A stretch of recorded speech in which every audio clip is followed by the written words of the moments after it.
Welcome to another edition of Hey Bobby with Senior VP of the Cleveland Guardians, Bob DiBiasio, with us here on 93.5, 1590 WAKR, Facebook page, WAKR.net, and our YouTube channel. We are all over the place. Bobby, this week, it is Jackie Robinson week in Major League Baseball. Matter of fact, the exact day was yesterday on Tuesday. But when we talk about Jackie Robinson, number 42, and certainly what he did with the color barrier, and you and I have talked in the past, and I thought this was a perfect time to remiss and go back and talk about it again, that the second player to break that barrier was the Cleveland Indians' Larry Doby, who you were very close with. And I thought maybe you can talk a little bit about Larry's experiences through your conversations and certainly what Larry Doby's place is in Major League Baseball history.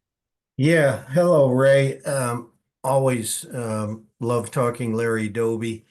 Before we do, let's at least salute Jackie Robinson. As you said yesterday, all across baseball, we honored Jackie's role, not only in breaking barriers in Major League Baseball, but in society as well.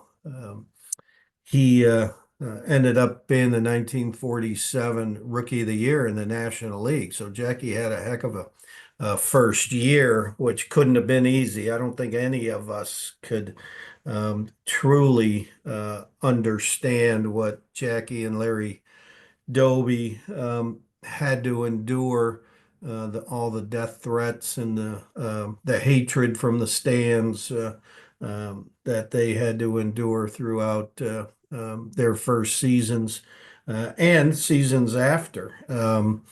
1997, Commissioner Bud Selig made the decision to retire number 42 across the league, which I thought was a really cool thing. Little disappointed we're not allowed to do more for Larry Doby, which we always make sure we do right up to the line.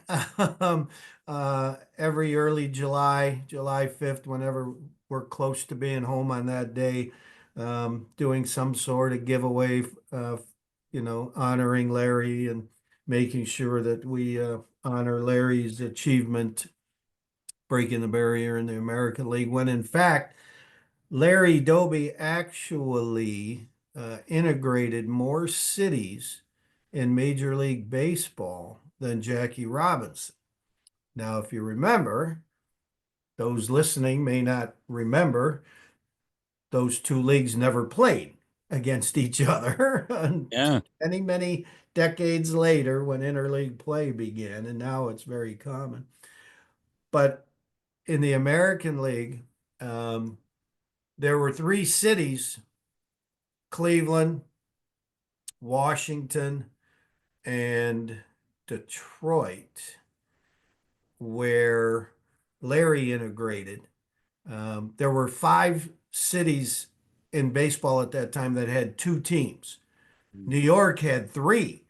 So they're two National League teams. So therefore, that was the three cities in the American League. The two that Larry Doby didn't play in: Pittsburgh and Cincinnati. And so played in all the St. Louis, Philly, Boston, New York, Chicago. Yeah.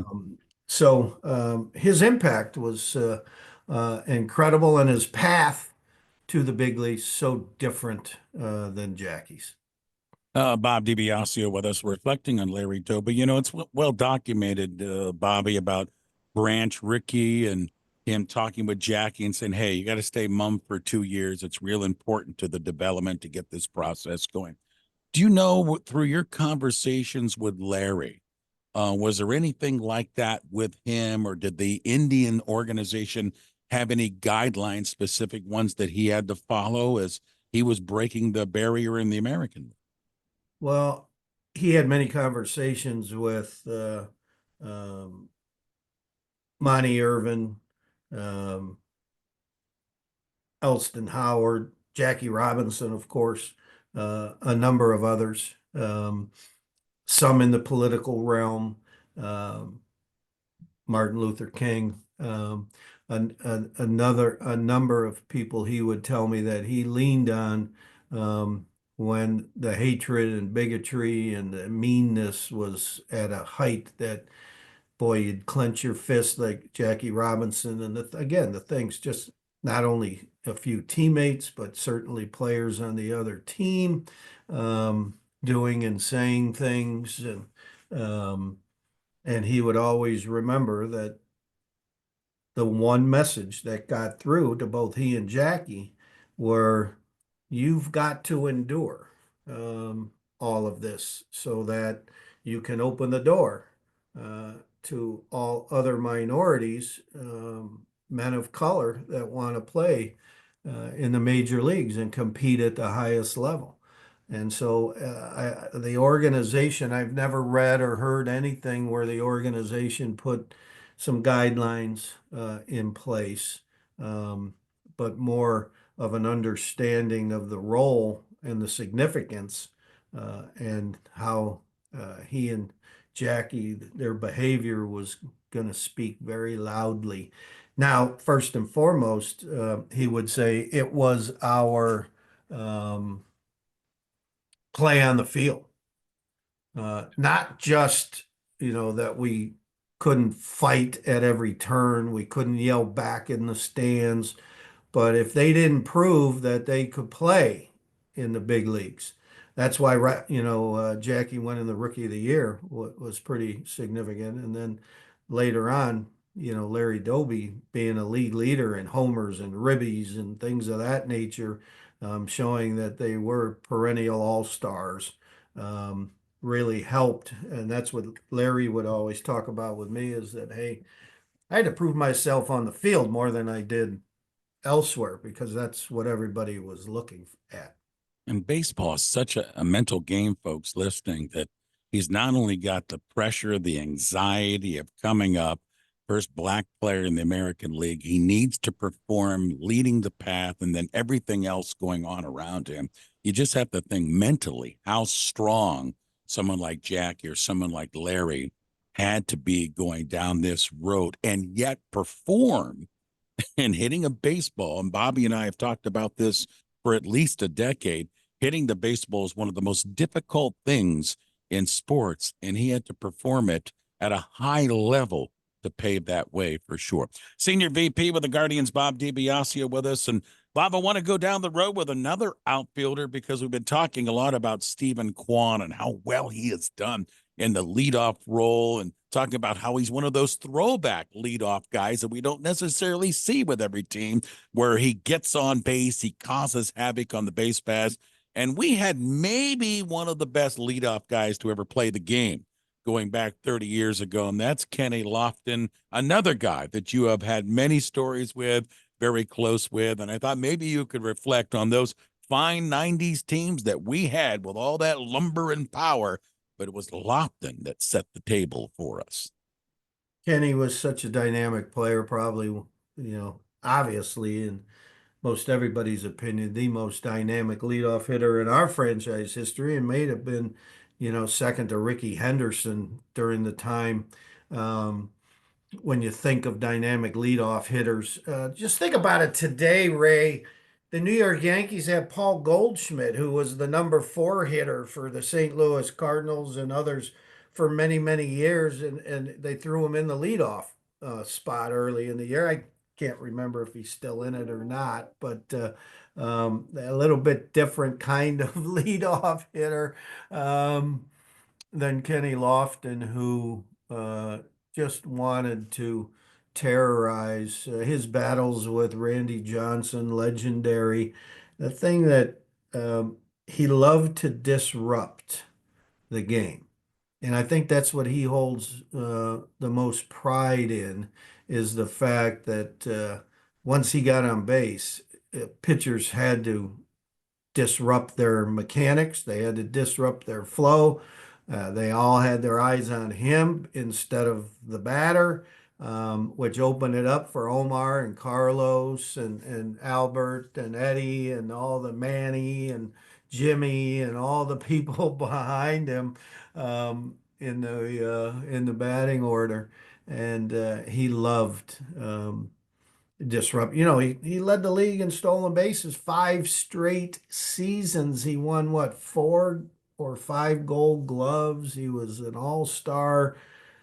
Felt horrible that his the conversation about him getting into baseball's Hall of Fame only lasted one ballot.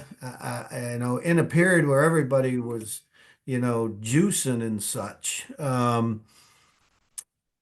He did not. I mean, Kenny Lofton never smoked, he never drank in his life. And now I think he may have a glass of wine or so. I actually saw him with a glass of wine last time we were together. I was like, holy cow, when did this happen? He said, yeah, just a year or so ago.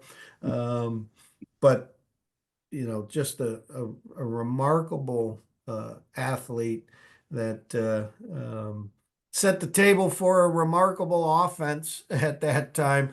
And let's hope um, the committee, the contemporary era committee of Cooperstown, dives into his career a little bit stronger because there needs to be more discussion of whether or not he belongs in the Hall of Fame. Well, he could do it all, right? But you talked about it there, but I mean, Gold Glove, ran balls down. He could run the bases. He hit for a little power, but he caused havoc. Again, I don't know. I can't remember. You would if he ever got any votes for MVP, but in my opinion, he should have got some votes for MVP. Yeah, I'd have to look that up. Baseballreference.com has that. If you Yeah. look up Kenny Lofton, and then they'll show you if he was in the top 10 or maybe top 20. I'm not sure.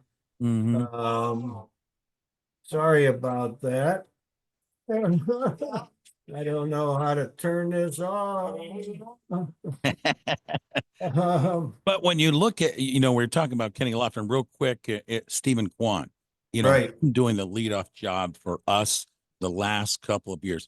Very similar play. Gold Glove left fielder, 3 straight years, gets on base. Little pop too the last couple of years. To me, I think he's the best leadoff hitter in Major League Baseball. And I know, like we said, it's a different type of leadoff, but he's just what you want in that position. Yeah, and obviously, Stephen, as you said, Gold Glove, like Kenny, sets the table for our guys and has learned, like Omar did, learns how to turn on an inside pitch and drive it as a little guy.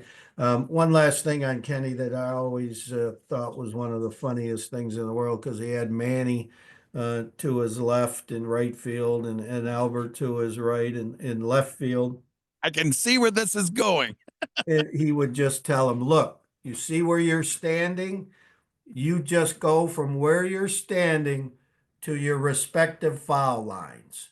Don't you dare take a step towards center. I don't want to run into either of you, especially you, Albert. I will catch anything hit between you and me. So don't you dare take any steps to the gaps, because that's my territory, and which was pretty funny. I love that. Senior VP with the Cleveland Guardians, of course, Bob DiBiasio, another edition of Hey Bobby. Bobby, as always, my friend, thanks for taking time. We'll do it again next week. Look forward to it, Ray. Take care. Go Guardians.